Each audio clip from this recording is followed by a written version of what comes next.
अगर आप इस वीडियो तक आ गए हैं तो इसे अब पूरा देखिएगा। मैं दावे के साथ कह सकता हूं कि इस वीडियो को देखने के बाद आप कम बोलने की ताकत के बारे में जान जाएंगे। तो चलिए शुरू करते हैं। एक बार की बात है, एक गांव में एक युवक रहता था जिसका नाम रामू था। रामू न चाहते हुए भी बहुत बोलता था।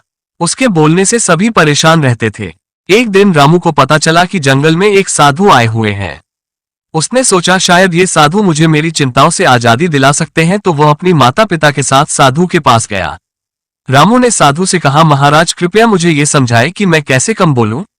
मेरी बातें लोगों को परेशान कर रही हैं। साधु ने मुस्कुराते हुए कहा, बेटा मैं तुम्हें इसे एक कहानी के माध्यम से समझाता हूं। मेरे गुरु का एक शिष्य बहुत बोलता था। वो हर समय कुछ ना कुछ बोलता रहता था और कभी शांत नहीं होता था। जब वो दान लेने के लिए जाता था तो वो हर घर से एक नई कहानी लेकर आता था और सभी शिष्यों को सुनाता था। वो हर शिष्य की बुराई करता था, चुगली करता था और दूसरों के सामने अच्छा बनने का प्रयास करता था। सिर्फ अपने मुंह से खुद की तारीफ करता था और के सामने खुद को सबसे बुद्धिमान और अच्छा साबित करने का प्रयास करता था। वो खुद को सभी शिष्यों से अलग और श्रेष्ठ मानता था। उसका कहना था कि मैं एक अमीर घर का बालक, अगर मैं चाहता तो एक आरामदायक और सुविधाओं से भरा जीवन जी सकता था, लेकिन मैं वो सब छोड़कर यहाँ आ गया क्योंकि मुझे खोज करना है, खुद को जानना है, जीवन को जानना है। एक दिन गुरु सभी शिष्यों को बोले कि अगले 1 महीने के लिए कोई ना कोई संकल्प लेना होगा। इससे आपकी संकल्प शक्ति मजबूत होगी और आप में आत्मशक्ति का संचार होगा। Powered by Dubverse. आप जो भी निर्णय देंगे उसे मैं जरूर पूरा करूंगा। गुरु ने कहा कि ठीक है, लेकिन अगले 1 महीने तक तुमको चुप रहना होगा। तुम एक शब्द भी नहीं बोलोगे। शिष्य ने कहा कि यह भी कोई संकल्प है, मेरे को इसे भी ज्यादा कठिन संकल्प दीजिए। गुरु ने कहा पहले तुम ये करके दिखाओ। शिष्य ने गुरु की बात मान ली और वो उसी समय चुप हो गया और पलटकर कुटिया से बाहर चला गया। उसे चुप रहना बहुत आसान लग रहा था। उसने एक दिन तो जैसे तैसे चुप रहकर काट लिया, लेकिन दूसरे दिन से उसके मन में ना बोलने से अजीब लगने लगा और तीसरे दिन उसे भारीपन महसूस होने लगा और चौथे दिन उसके अंदर एक अजीब सी बेचैनी होने लगी क्योंकि आसपास आश्रम के सभी शिष्य एक दूसरे से बातें कर रहे थे। वह भी अपना पक्ष उनके सामने रखना चाहता था, लेकिन उसका संकल्प उसके सामने आ रहा था, इसीलिए वो पूरे दिन सिर्फ आंखें बनाता। इसी तरीके से कुछ दिन और बीते और वो शिष्य बीमार पड़ गया। उसका सिर फटा जा रहा था। उसका खाने पीने तक का मन नहीं था। वो सिर्फ बोलना चाहता था। वो अपने गुरु के पास गया और उनके सामने लिखकर कहा कि मैं बोलना चाहता हूँ, मैं अंदर ही अंदर पागल हुए जा रहा हूँ। ये पढ़कर गुरु ने मुस्कुराया और कहा कि जो अपने संकल्प को पूरा करता है, पावर्ड बाय डूबवर्स, तो तुम अपनी बाकी की पूरी जिंदगी को कैसे संभाल सकोगे? बाकी तुम जानो, फैसला तुम्हारे हाथों में है। गुरु की यह बात उस शिष्य के दिल में चोट कर गए। वो बिना कुछ बोले वहां से वापस चला गया और खुद को कुटिया में बंद कर लिया। वो केवल अपने जरूरी कामों के लिए ही कुटिया से बाहर निकलता, बाकी सारे समय कुटिया के अंदर ही बैठा रहता। 15 दिन बीत चुके थे और आश्रम के लगभग सभी शिष्यों का संकल्प अब तक टूट चुका था, लेकिन उसका संकल्प अभी भी जारी था। संकल्प लेने के बाद से अब तक उसने एक शब्द भी नहीं बोला। Powered by Dubverse. हाँ, तुम्हारा संकल्प अभी भी जारी है, लेकिन जब तक लोगों की ये आवाजें तुम्हारे कानों में आ रही हैं, तब तक तुम्हारा मन बोलता रहेगा, क्योंकि इसे तो आदत है। तुम भले ही बाहर से चुप रहो, लेकिन तुम अंदर ही अंदर बोलते रहोगे। तुम्हें इन बातों से, इन आवाजों से दूर जाना चाहिए। शिष्य गुरु को प्रणाम कर वहां से चला जाता है और सुबह होते ही अपनी कुटिया छोड़कर जंगल की तरफ चला जाता है। कई दिन बीत जाते हैं, संकल्प का समय भी पूरा हो जाता है, लेकिन शिष्य लौटकर नहीं आया। आश्रम में सभी को डर था कि कहीं जंगली जानवर ने उसे खा ना लिया हो। इस बीच उसे ढूंढने की बहुत कोशिश की गई, लेकिन वो कहीं नहीं मिला। गुरु ने कहा, हो सकता है कि जानवरों ने उसे अपना शिकार बना लिया हो, लेकिन उसके ना लौटने की एक दूसरी वजह भी हो सकती है। शायद उसे वह मिल गया है जिसके लिए वह गया था। फिर शिष्य ने पूछा, गुरुदेव क्या ज्यादा बोलना इतना हानिकारक होता है? गुरु ने कहा, इंसान के जीवन के बहुत सारे दुखों में से एक दुख ये भी है कि वह कभी चुप नहीं रह सकता, हमेशा कुछ ना कुछ बोलता ही रहता है। सिर्फ हमारे बोलने के कारण हमारे आधे से ज्यादा दुख पैदा होते हैं। हमेशा कोई भी चुप नहीं रहना चाहता, हम बस सामने वाले को सुना देना चाहते हैं। जो भी हमारे मन में है सब निकाल उसे समझाना चाहते हैं कि वो गलत है और मैं सही हूं। इस काम को जिंदगी भर करते रहना चाहते हैं, लेकिन इस नासमझी में हम अपना समय, अपनी जिंदगी, अपनी समझ और सबसे महत्वपूर्ण कीमती पल जो जिए जा सकते हैं, जो अनुभव किए जा सकते हैं, ये सब खो देते हैं। लेकिन इसके बदले में हमें क्या मिलता है? कुछ नहीं, सब व्यर्थ और बर्बाद हो जाता है। इतना कहते ही सभी शीश या लोग समझ जाते हैं और अपने अपने कोने में चले जाते हैं। उस शिष्य ने आश्रम छोड़ दिए थे 4 महीने पहले, फिर एक दिन वो फिर से आश्रम आता है।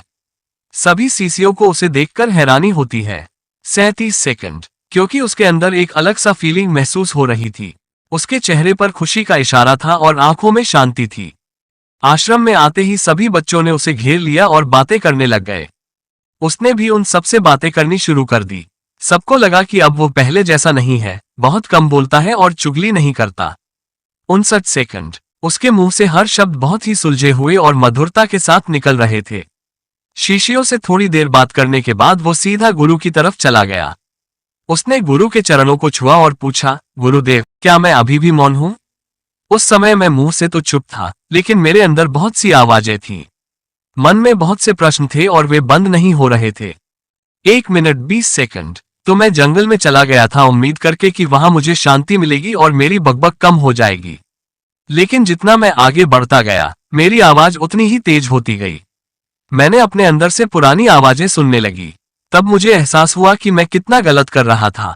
कुछ दिनों तक ये आवाजें मेरे अंदर चलती रहीं, लेकिन धीरे धीरे एक दिन ये सब आवाजें मेरे अंदर से खत्म हो गईं। अब मैं भीतर से भी मौन हो गया हूँ।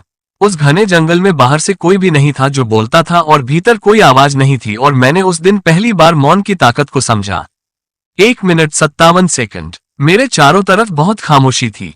1 मिनट 59 सेकंड, हालांकि अभी भी कुछ आवाजें आ रही थीं जो पहले भी आती थीं, पर मैं उन्हें सुन नहीं पाता था। लेकिन अब वो सभी आवाजें मुझे स्पष्ट रूप से सुनाई दे रही थीं। हवा के चलने की आवाज, चिड़ियों के चहकने की आवाज और पानी के बहने की आवाज, ये सभी आवाजें मैंने पहली बार सुनी थीं। मैंने अपने चारों तरफ इतनी शांति पहले कभी महसूस नहीं की थी। फिर गुरु ने कहा, जब तक हम बाहर की तरफ बोलते रहेंगे, तब तक भीतर अशांति ही रहेगी। लेकिन जब हम भीतर की तरफ मुड़ जाएंगे, तब हमारे अंदर एक अलग ही शांति महसूस होगी। दुनिया में 2 मिनट 30 सेकंड, जितनी भी बुराइयां हैं, वो हमारे ज्यादा बोलने से ही उत्पन्न होती हैं, क्योंकि हम चुप रहना नहीं चाहते। हम जितनी जरूरत होती है उससे भी ज्यादा बोलते हैं। उसे समझाना चाहते हैं कि वो गलत है और मैं सही हूं। इस काम को जिंदगी भर करते रहना चाहते हैं। लेकिन इस नासमझी में हम अपना समय, अपनी जिंदगी, अपनी समझ और सबसे महत्वपूर्ण कीमती पल जो जिए जा सकते हैं, जो अनुभव किए जा सकते हैं, ये सब खो देते हैं। लेकिन इसके बदले में हमें क्या मिलता है? कुछ नहीं, सब व्यर्थ और बर्बाद हो जाता है। इतना कहते ही सभी शीश या लोग समझ जाते हैं और अपने अपने कोने में चले जाते हैं। उस शिष्य ने आश्रम छोड़ दिए थे 4 महीने पहले, फिर एक दिन वो फिर से आश्रम आता है। सभी शिष्यों को उसे देखकर हैरानी होती है। 37 सेकंड, क्योंकि उसके अंदर एक अलग सा फीलिंग महसूस हो रही थी। उसके चेहरे पर खुशी का इशारा था और आंखों में शांति थी। आश्रम में आते ही सभी बच्चों ने उसे घेर लिया और बातें करने लग गए। उसने भी उन सबसे बातें करनी शुरू कर दी। सबको लगा कि अब वो पहले जैसा नहीं है, बहुत कम बोलता है और चुगली नहीं करता।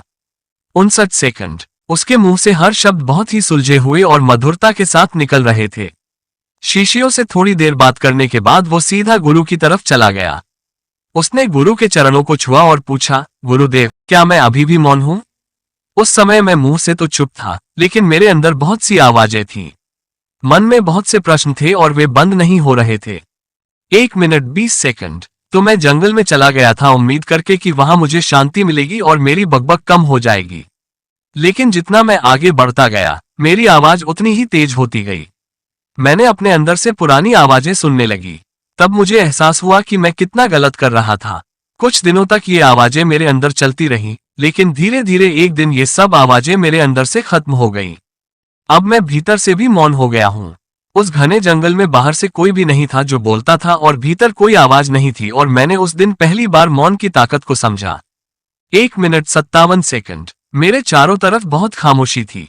1 मिनट 59 सेकंड, हालांकि अभी भी कुछ आवाजें आ रही थीं जो पहले भी आती थीं, पर मैं उन्हें सुन नहीं पाता था। लेकिन अब वो सभी आवाजें मुझे स्पष्ट रूप से सुनाई दे रही थीं। हवा के चलने की आवाज, चिड़ियों के चहकने की आवाज और पानी के बहने की आवाज, ये सभी आवाजें मैंने पहली बार सुनी थीं। मैंने अपने चारों तरफ इतनी शांति पहले कभी महसूस नहीं की थी। फिर गुरु ने कहा, जब तक हम बाहर की तरफ बोलते रहेंगे, तब तक भीतर अशांति ही रहेगी। लेकिन जब हम भीतर की तरफ मुड़ जाएंगे, तब हमारे अंदर एक अलग ही शांति महसूस होगी। दुनिया में 2 मिनट 30 सेकंड जितनी भी बुराइयां हैं वो हमारे ज्यादा बोलने से ही उत्पन्न होती हैं, क्योंकि हम चुप रहना नहीं चाहते। हम जितनी जरूरत होती है उससे भी ज्यादा बोलते हैं। सामने वाला क्या कह रहा है ये हम नहीं सुनना चाहते, बल्कि उसकी बोलती बंद कर देना के लिए उसे समझा देना चाहते हैं कि मैं कौन हूँ, मैं क्या कर सकता हूँ, मेरे पास कितना धन है।